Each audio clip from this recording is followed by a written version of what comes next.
So the Olympic Games began a few days ago in Tokyo. 2020 Games, here we are a year later. It's 2021. The Games have just begun, obviously for reasons that we all know as COVID. COVID has impacted the world as we never known before. And well, here we are. I guess it's begun. I think Japan's doing a pretty decent job given the certain circumstances.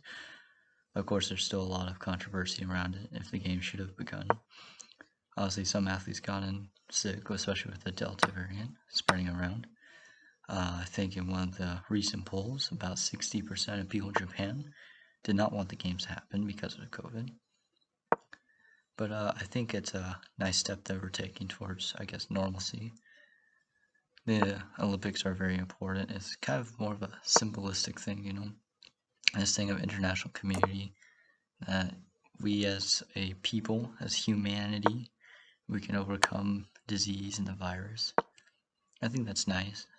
And I think it's important that we have the Olympics, just to kind of bring together this sense of international harmony, peace. The international peace is on a scale we've never been ever accomplished ever in human history. I mean, look at the United Nations. Since when does every nation in the world come together to talk about diplomacy, right?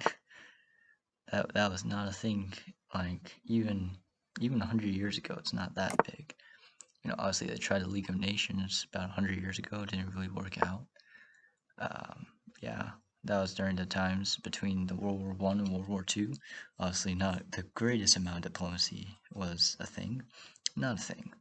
But here we are. We have the Olympics, and I think it's a really nice step. Of course, the Olympics started with just Greece. That's why Greece walks first in the opening. Oh yeah, in the opening, the opening was really fun to watch. Right, you get to see the country's culture. It really introduces the hosting countries' ideas, their traditions. It's really fun to watch. I especially like watching Japan's tradition. It was really fun to watch. And I think there was also another thing about the opening. It was, I think, South Korea. They did they put pictures next to whenever the country came out. They put pictures. For Italy, they put out pizza. That was fun. I think it was NBC was a broadcasting company. It was It's like they're trolling them. Of course, people got mad about it, right? They put some pretty weird captions for some countries, right? I think that wasn't the first time either. I think they did in 2000, say Beijing. I'm not sure. Hey, oh yeah, and the 2022 games next year, Winter Olympics are going to take place in Beijing. Yeah, that's not going to be controversial. There's going to be a lot of controversy, I think, around the next year's game too. 22 Beijing, obviously with human rights and especially with the aggression that China is beginning to show. So I don't know if the U.S. will actually boycott it like they did in the Moscow games when the Soviet Union was still a thing, but I definitely think it's up there.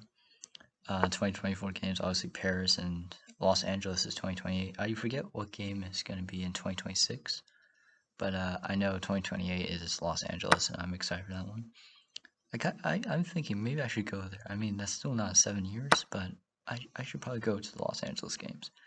Right, I feel like I can go. I don't even need a passport to go. It would be fun to watch. I feel like watching the Olympics on TV is very different from watching in real life.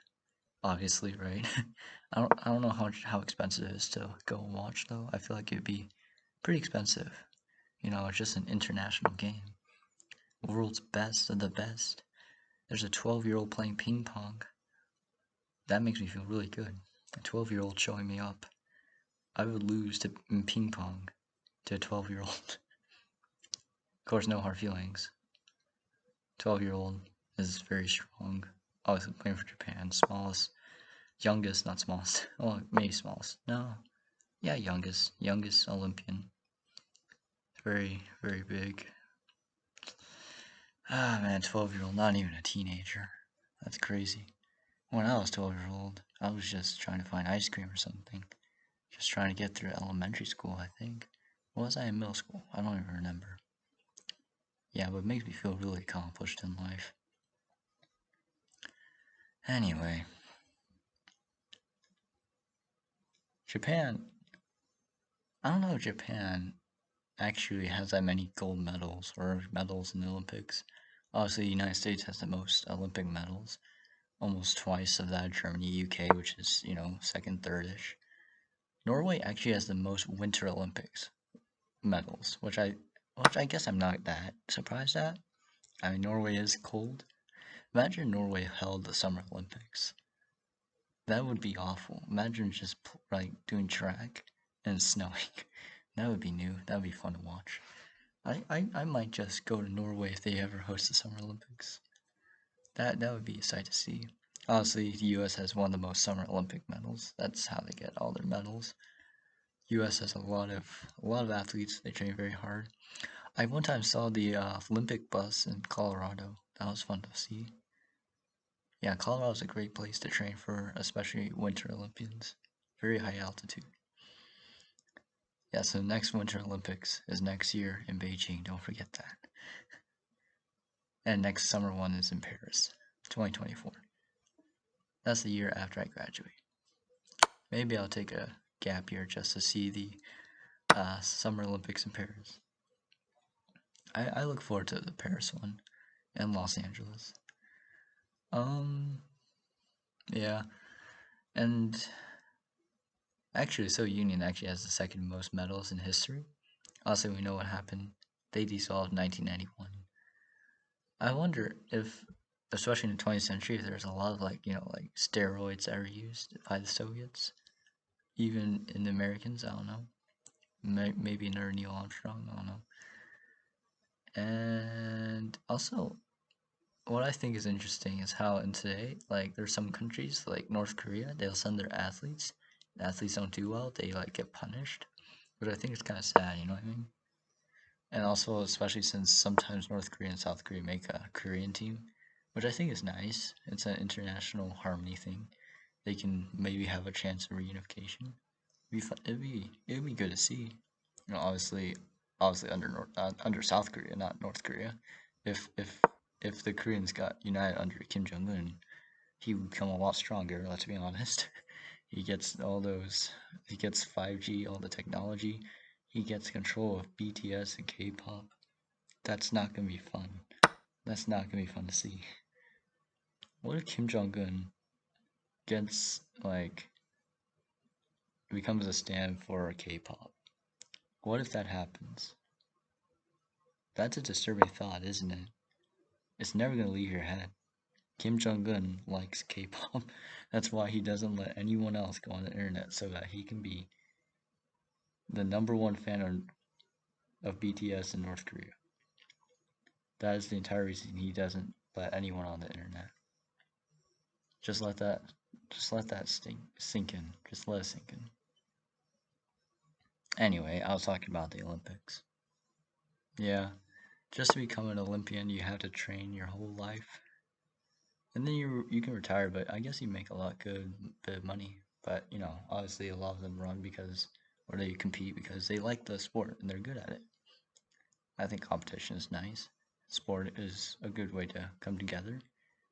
Unless it's football, not American football, unless it's football and you're England playing against Italy and Italy wins, then it's not very friendly. It becomes very, very tough, very rough. I like those stories where someone falls down and they're running, and then the first place person just kind of stops, gives up his spot in the Olympian podium, and they finish the race together. It's a bit, I guess, cliche, but it's always nice to see it. Good sportsmanship. It's more important than actual winning, because at the end of the day, doesn't character matter more than ability? I guess. I suppose it does. It might not.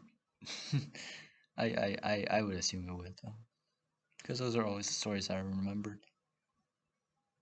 So, yeah.